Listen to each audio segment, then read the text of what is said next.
Dad left without a word. Years later, he reaches out, but what he really wants is shocking. So, I'm 17 now, but when I was 7, my dad just up and left. Like, no warning or anything. One day he was here, and the next day he wasn't. I remember my mom trying to explain it to me and my sister Emma. But how do you explain that to kids? She didn't really have an answer either. All she knew was that he had some issues with their relationship. I guess they were fighting a lot at the time, but to just vanish. That's the part that always bothered me. He didn't say goodbye or anything, just gone. For a long time, Mom didn't want to believe it was over.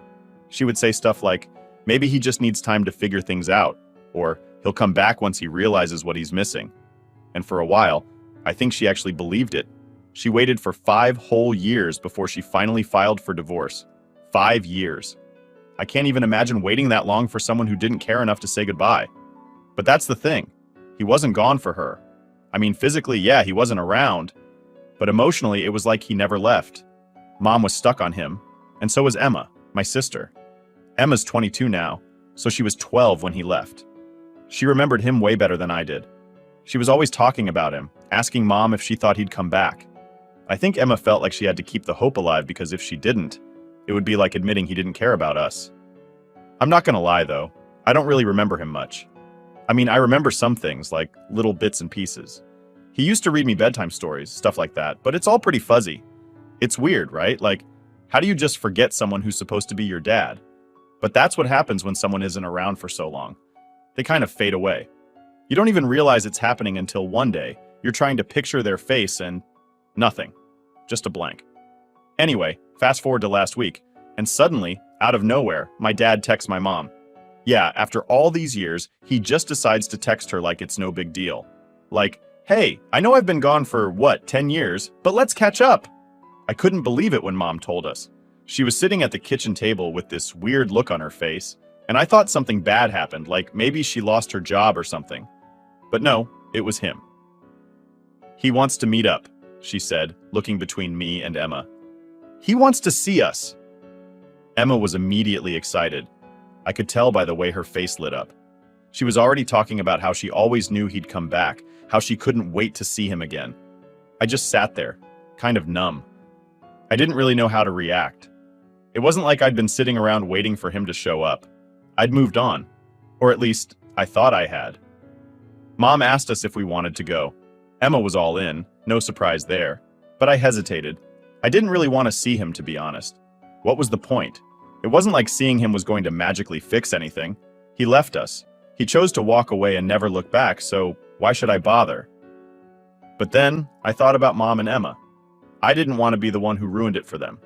They obviously wanted this. I figured I could suck it up and go, even if it was just for them. So, we arranged to meet him at a diner in town.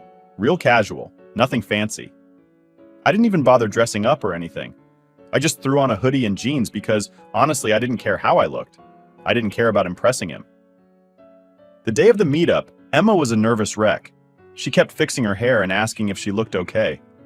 Mom was kind of quiet, like she didn't really know how to feel about it all. I was just, I don't know. Numb is the best way to describe it. I wasn't excited, I wasn't nervous, I just felt nothing. We got to the diner early and grabbed a booth in the corner. Emma kept looking at the door, like she was counting down the seconds until he walked in. Mom was fidgeting with her napkin, folding and unfolding it over and over. I just stared out the window, trying not to think too much about what was going to happen. And then, he walked in. It was weird seeing him again.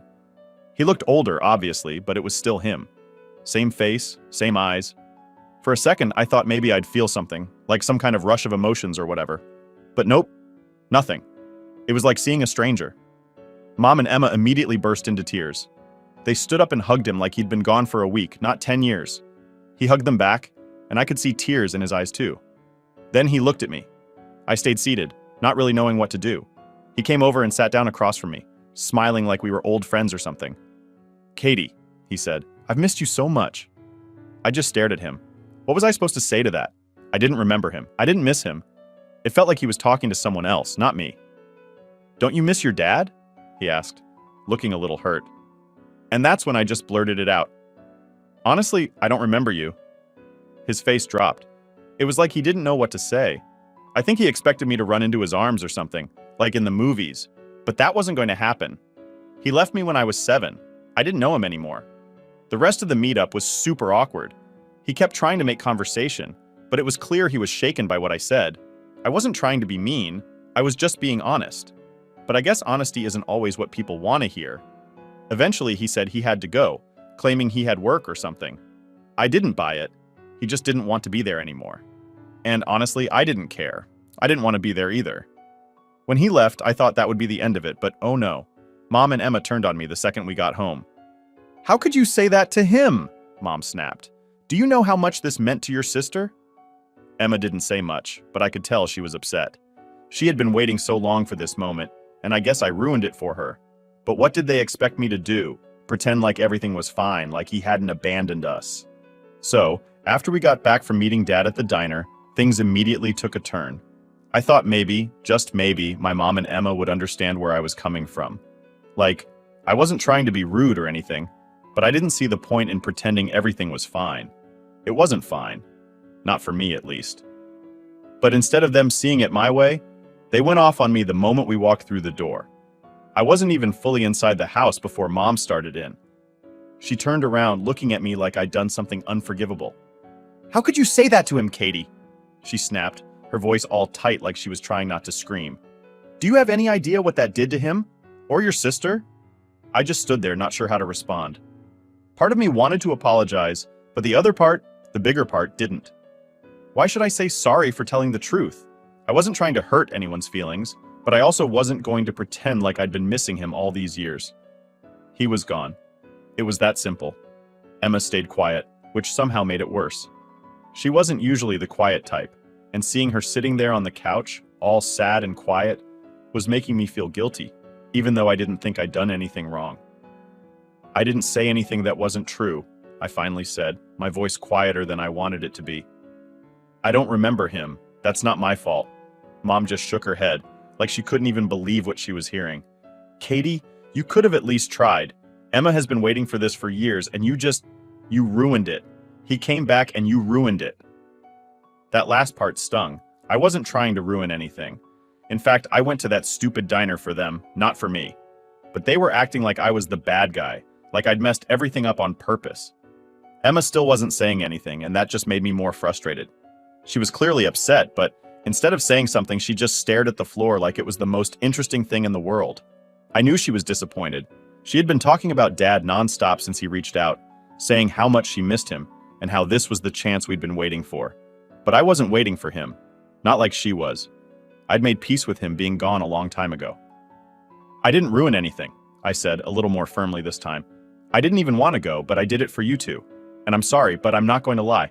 I don't remember him. That's the truth." Mom threw her hands up in the air like I'd just said the most ridiculous thing. "You didn't even try, Katie. You just sat there like you didn't care, like none of this mattered. And then you told him you don't remember him? What were you thinking?" "I was thinking that I don't remember him," I shot back. "What do you want me to say, Mom? Do you want me to pretend like I've been missing him all this time? Because I haven't." That's when Emma finally spoke up, and her voice was so small, so quiet, that it took me a second to realize she was even talking. "I've been waiting for this," she said, not looking at me. "For years, Katie. I've been waiting for him to come back, and you just didn't care." I sighed, feeling like I was stuck in this impossible situation. I didn't know how to make them understand how I felt without sounding like a complete jerk. "It's not that I don't care," I tried to explain. It's different for me, Emma. You remember him. I don't. He's not my dad anymore, not really." "But he is your dad," she said, finally looking up at me. Her eyes were red from crying, and I could tell how much this was hurting her. "He's our dad, Katie, and now he's back, and you're acting like he doesn't even matter." "He left," I said, trying to keep my voice steady. "He left us, Emma. For 10 years he didn't care about us, and now he wants to come back like nothing happened? I'm sorry, but I can't just forget all that." Mom looked like she wanted to jump in again, but before she could, Emma stood up and walked past me, heading toward her room. She didn't say anything else, just left the room, and the sound of her bedroom door closing behind her felt louder than it actually was.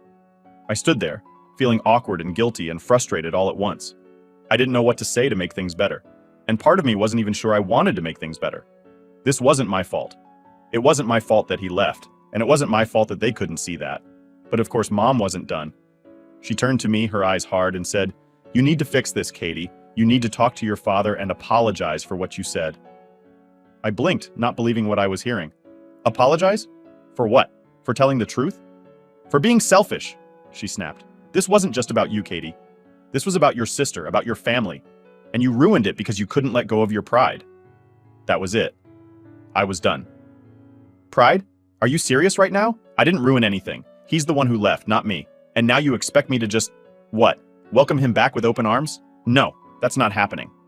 You're acting like a child, Mom said, shaking her head again. You need to grow up and stop making this about you. I laughed, but it wasn't a happy laugh. It was the kind of laugh you make when you can't believe how ridiculous everything has gotten. I'm the one acting like a child? Really? He's the one who disappeared for 10 years, and I'm the one who needs to grow up? Mom didn't say anything.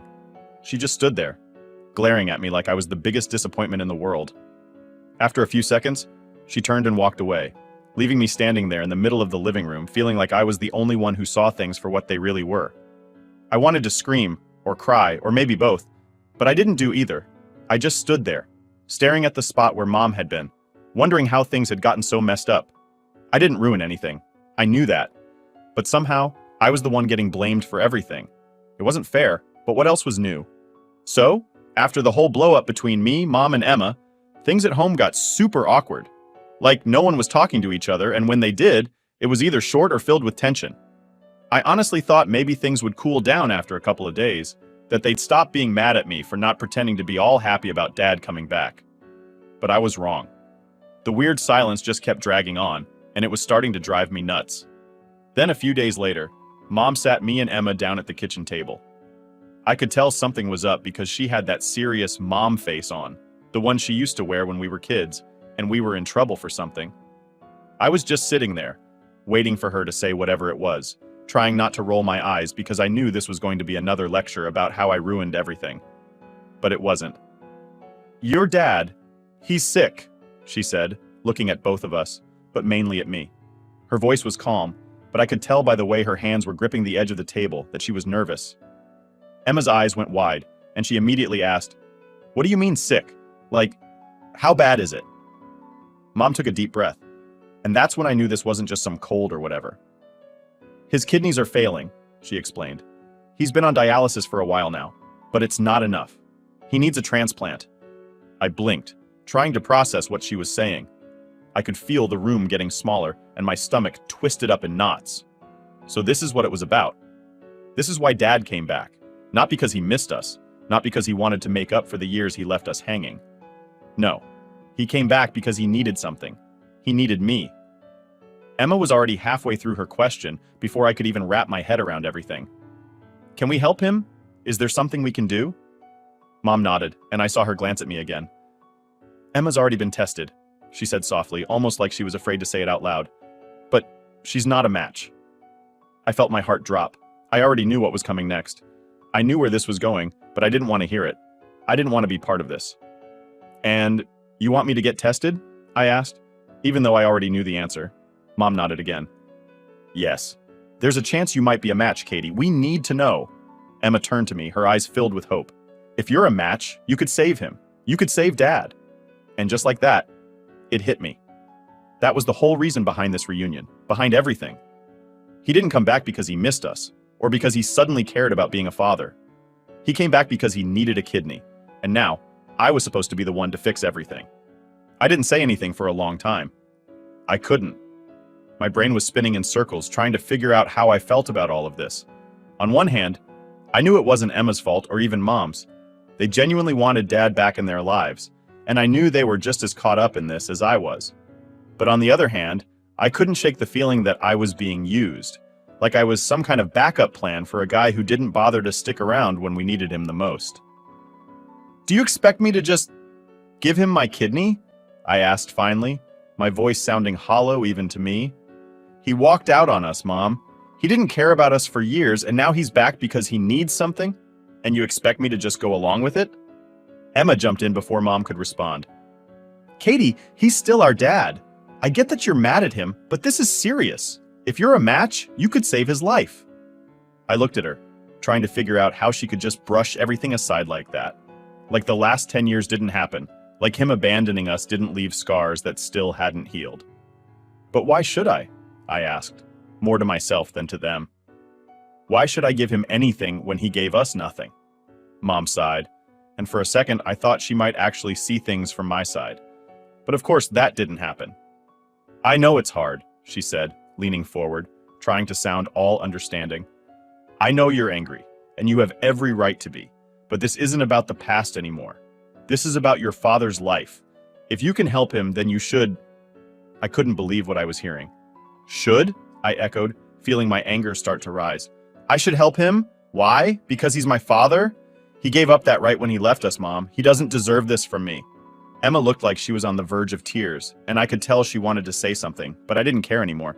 I was tired of being the bad guy. I was tired of them acting like I was the problem when all I was doing was telling the truth. Mom reached out and put her hand on mine, but I pulled away. Katie, please, she said softly. Just think about it. That's all I'm asking. Just get tested. We don't know if you're even a match yet. I stood up, my chair scraping loudly against the floor. No, I said firmly. I'm not doing it. I'm not going to get tested, and I'm not giving him my kidney. Emma's face crumpled, and she looked at me like I'd just slapped her. Katie, please, she whispered. He's our dad. I shook my head. No, Emma. He was your dad. Not mine. He stopped being mine a long time ago. With that, I turned and walked out of the kitchen, my heart pounding in my chest. I could hear them calling after me, but I didn't stop. I couldn't. I needed to get away, to think, to figure out how I was supposed to deal with all of this. I didn't owe him anything. I didn't owe him my kidney, my forgiveness, or my time. But still, it hurt. It hurt to see Emma so upset, to see the hope in her eyes disappear because of me. But I couldn't do it. I couldn't just give in. And as much as I knew I was doing the right thing for myself, a part of me wondered if I'd ever stop feeling guilty about it. After that argument in the kitchen, things at home got a whole lot worse. If I thought it was tense before, now it felt like I was walking through a minefield every day. Mom wasn't speaking to me at all. I mean, nothing. She'd go out of her way to avoid me, like I wasn't even there. If she had to talk to me, it was just short, cold answers like yes or no. That hurt, I'm not gonna lie. I wasn't expecting a hug or anything, but the silent treatment from your own mom? Yeah, that stings. Emma, though? She was relentless. She wouldn't stop asking me to change my mind, to think about Dad and how he doesn't have much time left.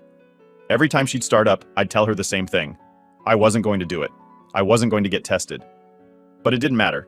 She'd come back a couple hours later, trying again, like she thought if she just pushed hard enough, I'd finally cave. It was wearing me down. I'll be real with you. It's not like I was enjoying this whole situation. Seeing my sister upset, seeing my mom act like I was some monster, it sucked. But the thing was, I didn't trust him. I didn't trust that the only reason he came back was because he needed something. That just felt wrong to me. It was like, what happens after he gets what he wants? Does he disappear again? Go back to wherever he's been hiding for the last 10 years? How am I supposed to just ignore that? One night, after another round of Emma's pleading, I just snapped.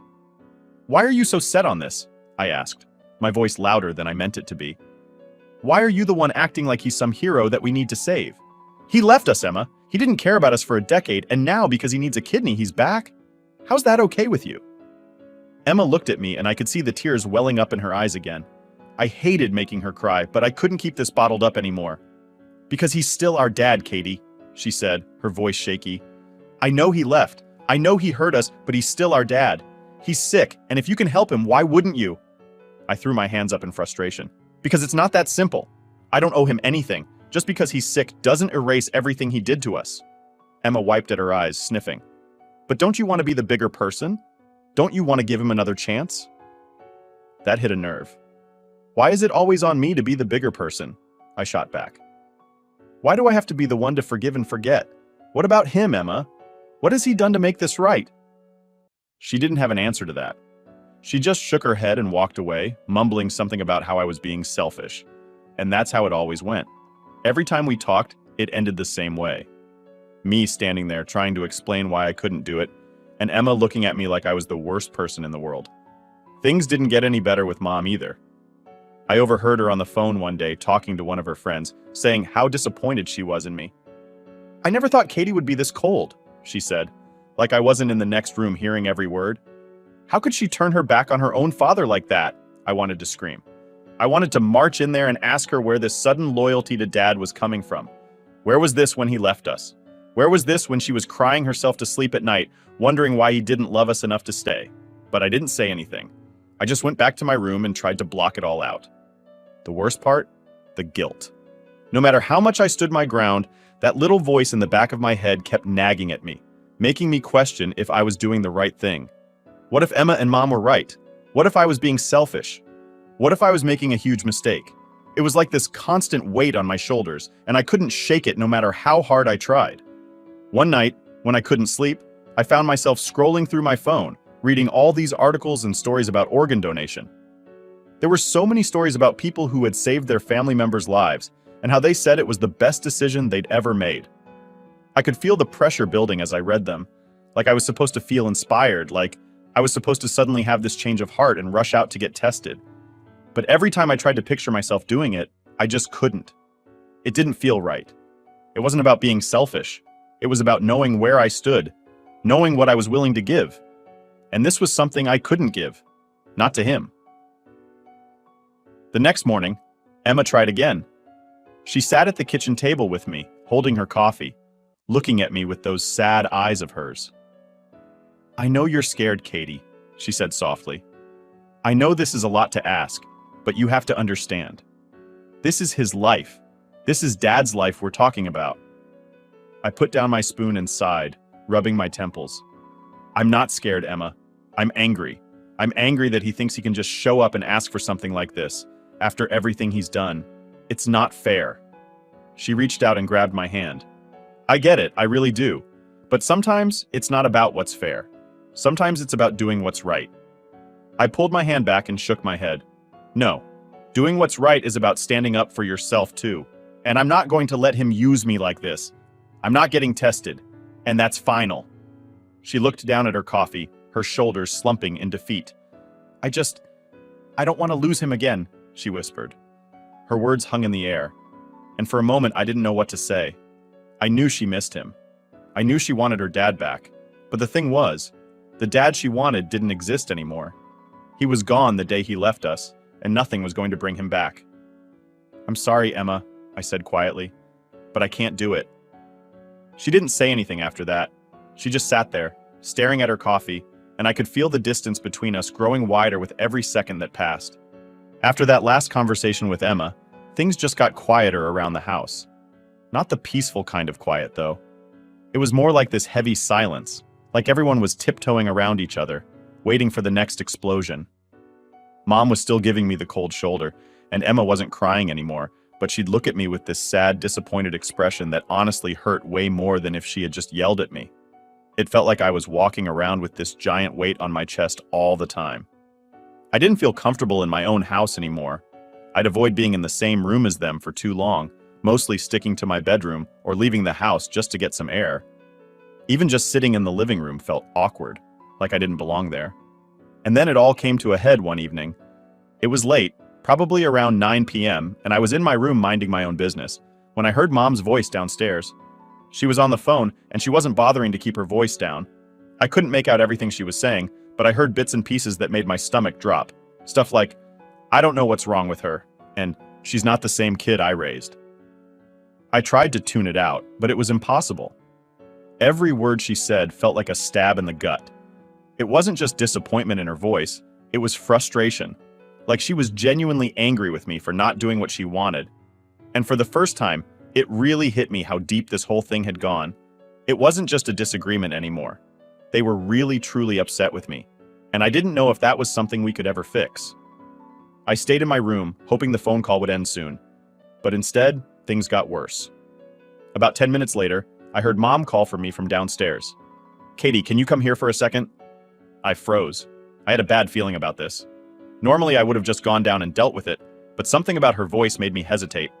She didn't sound mad, but she didn't sound normal either. There was something off in her tone, like she was trying to be calm but was barely holding it together. I dragged myself downstairs, trying to brace for whatever was coming next. When I got to the kitchen, I saw Mom sitting at the table, her phone on the counter next to her. Emma wasn't there, which was weird, because she usually backed Mom up during these kinds of talks. It was just me and her. "Katie, sit down," she said, gesturing to the chair across from her. I sat down, already feeling my palms getting sweaty. I knew this wasn't going to be good. Mom took a deep breath before she started. "I've been thinking a lot about everything that's been happening," she began, her voice quiet but serious. "And I need you to understand something. This situation with your dad, it's not just about you."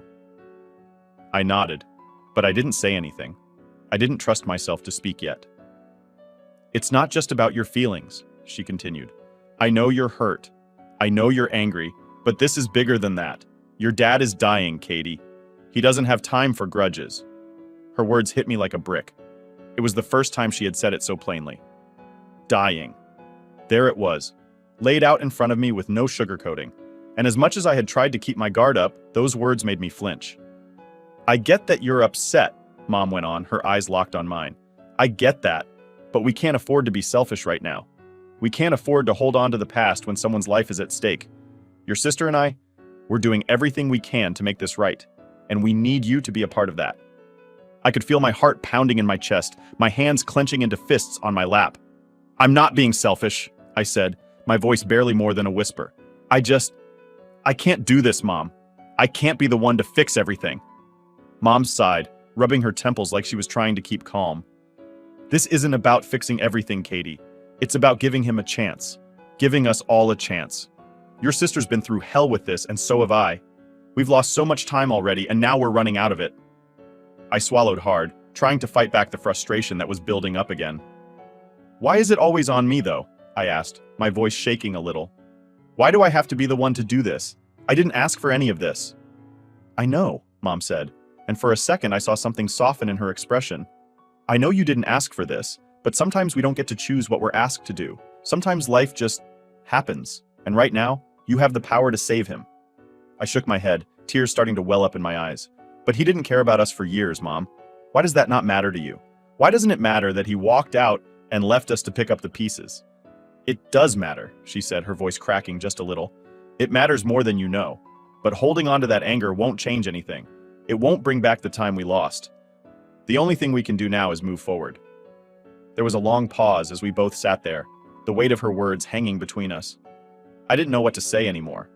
Part of me wanted to scream that it wasn't fair, that I shouldn't have to be the one to make this decision. But the other part of me felt so small, so tired, like I was being crushed by the pressure of it all. "I need you to think about this, Katie," Mom said softly. "Really think about it. Don't do it for him. Do it for us, for your sister, for your family." I felt a tear roll down my cheek, but I quickly wiped it away. I didn't want to cry in front of her. I didn't want her to see how torn up I was inside, but I couldn't hold it back anymore. "I'll think about it," I whispered, barely able to get the words out. Mom nodded, standing up from the table. "That's all I'm asking," she said, giving me a small, sad smile. "Just think about it." I sat there for a long time after she left, staring at the empty chair across from me, my mind racing in circles. I didn't know what to do. I didn't know if I was strong enough to keep saying no. But one thing was for sure. This was breaking me piece by piece, and I didn't know how much longer I could hold on. After that talk with Mom, I felt like my head was spinning nonstop. I told her I'd think about it, but honestly, I didn't want to think about it at all. I was tired of thinking about it, tired of the guilt, the pressure, the feeling that I had to be the one to fix everything. I just wanted it all to go away, but no matter what, it was always there. I couldn't escape it. Emma stopped bugging me, which I guess was a relief, but it also made everything feel heavier somehow. Like the silence was just building up and waiting for me to make some big decision. Mom wasn't bringing it up anymore either, but I knew she was still hoping I'd come around. I could see it in the way she'd look at me, like she was waiting for me to just stand up one day and say, "Okay, I'll do it." But I didn't. I kept telling myself that I wasn't going to let them guilt me into anything. I wasn't going to let Dad's sudden return mess with my head. But I couldn't ignore the weight of it, the thought that this was a life or death situation. It wasn't as simple as just saying no and walking away. Every time I said no, I felt like I was being pushed closer to this invisible line, where I'd either have to commit to my decision or cave under the pressure, and I didn't know what was worse. One night I was lying in bed staring at the ceiling when I heard a knock on my door. It was Emma. She opened the door a crack and peeked in, her face still puffy from all the crying she'd done lately. "Can I come in?" she asked, her voice quiet. I nodded, sitting up as she slipped into the room and sat on the edge of my bed. She didn't say anything for a while, and I didn't push her to talk. I could tell she was still hurting, and in a way, I guess I was too. "I know I've been hard on you," she finally said, her voice breaking a little. I don't know how to deal with all this. I don't know how to lose him again." Her words hit me hard, but I didn't know what to say. I didn't want to lose Emma either. I hated seeing her like this, torn between wanting to protect our dad and knowing how much he hurt us. "I'm scared," I admitted, my own voice quiet. "I'm scared that if I do this, I'll regret it, and if I don't, I'll regret it too." Emma nodded, wiping her eyes. "I get it. I do. It's not fair that you have to make this choice. But I want you to know that whatever you decide, I'm not going to hate you for it. I can't." Her words were the first bit of relief I'd felt in what felt like forever. I didn't have an answer for her, not yet, but just knowing that Emma wasn't holding everything against me took a tiny bit of the weight off my shoulders. "I'm sorry," I whispered, and she just nodded, her eyes red and tired. We didn't say much after that. She just sat with me for a while before getting up to leave. As she walked out of my room, I realized that no matter what decision I made, things were never going to go back to the way they were before. This was going to change everything, and there was no way around it. But for now, all I could do was take it one day at a time. Last update. So after weeks of back and forth and a lot of sleepless nights, I finally decided to get the test. I couldn't take the pressure anymore, and a part of me thought that maybe this was the only way to put an end to everything. If I got tested, at least we'd know for sure. So I told Mom and Emma, and for the first time in a while, they actually seemed hopeful. The test itself was quick, just some blood work and questions from the doctor. But the waiting afterward? That was brutal. Every day felt like a month, with the three of us tiptoeing around each other, trying to act normal when everything was anything but. Emma kept looking at me with this hopeful expression, like she was clinging to the idea that maybe I'd be the answer to all our problems. Mom wasn't much better, pretending she wasn't nervous when she clearly was. Then the results came back. I wasn't a match. I can't even describe the relief that washed over me when I heard those words. It was like this huge weight had been lifted off my chest, and for the first time in weeks, I felt like I could breathe again. I wasn't going to have to make that impossible choice after all. But my relief lasted about 2 seconds because when I looked over at Mom and Emma, I saw the devastation on their faces. Emma just broke down crying right there in the doctor's office. She tried to hold it together, but the tears kept coming. Mom wrapped her arms around her, and they both looked so defeated. It hurt to see them like that, knowing they had put all their hope into something that wasn't going to happen. It broke my heart to see them fall apart like that. But at the same time, I knew there was nothing more I could do. We drove home in silence, and I spent the next few days trying to give them space. I felt like I was walking a tightrope, trying not to make things worse, but also feeling like I couldn't do anything to make it better. They never blamed me for not being a match, but the sadness in their eyes every time they looked at me made me feel like I'd let them down in some way. 7 months later, Dad passed away. It wasn't a shock. He'd been in and out of the hospital, getting weaker with every visit. Still, when the call came, it was like everything just stopped for a moment. Even though I wasn't close to him, there was this strange emptiness, like the final chapter of a story that never really made sense had finally closed. Emma took it the hardest. She shut down for a while, barely leaving her room. It was tough to watch, especially knowing how much she had hoped for a different ending. Mom tried to be strong for both of us, but I could see the cracks. They had put so much faith into the idea that maybe, somehow, we could save him. And when that didn't happen, it felt like all that hope turned into something heavy that we all had to carry. I tried to be there for Emma as much as I could. I wasn't great at it, but I listened when she needed to talk, sat with her when she needed silence. It took time, but eventually she started to come back to herself. The grief never fully went away, but it softened, like an old bruise that doesn't hurt as much anymore. Now, looking back, I know I made the right decision, even though it hurt like hell to see what it did to them. I couldn't have given him my kidney even if I wanted to, but taking that test showed them that I tried.